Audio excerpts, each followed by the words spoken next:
5, 4, 3, 2, 1. Off into space. Man, that takes real teamwork. And here's a team of junior spacemen with an out-of-this-world breakfast. Comparing the marketing of yesteryear to the marketing of today is like comparing a BB gun to a smart bomb.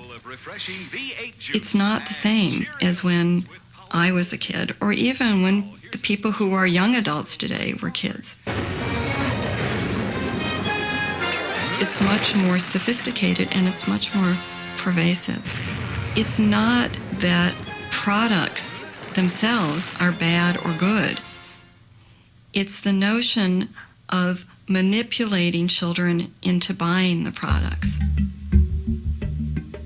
In 1998, Western International Media, Century City, and Lieberman Research Worldwide conducted a study on nagging. We asked parents to keep a diary for 3 weeks and to record every time, you could imagine, every time their child nagged them for a product. We asked them to record when, where, and why. This study was not to help parents cope with nagging. It was to help corporations help children nag for their products more effectively. Anywhere from 20% to 40% of purchases would not have occurred unless the child had nagged their parents. That is, we found, for example, a quarter of all visits to theme parks wouldn't have occurred unless a child nagged their parents. 4 out of 10 visits to places like Chuck E. Cheese would not have occurred. And any parent would understand that. You know, when I think of Chuck E. Cheese, oh my goodness, it's noise. And there's so many kids. Why would I want to spend 2 hours there? But if the child nags enough, you're going to go. We saw the same thing with movies, with home video, with fast food.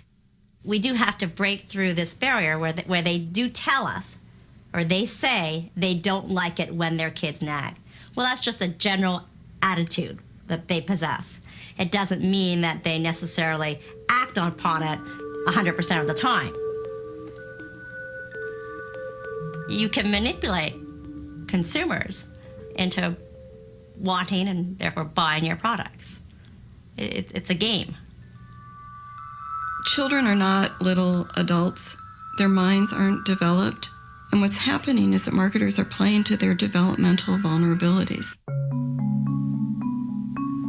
The advertising that children are exposed to today is honed by psychologists. It's enhanced by media technology that nobody ever thought was possible. The more insight you have about the consumer,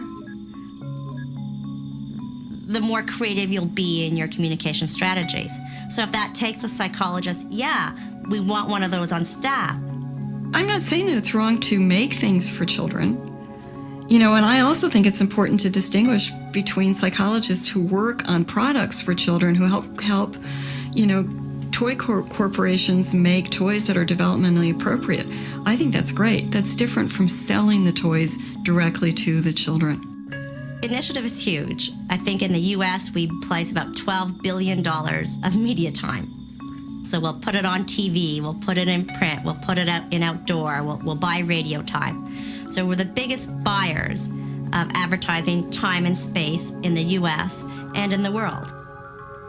One family cannot combat an industry that spends $12 billion a year trying to get their children. They can't do it.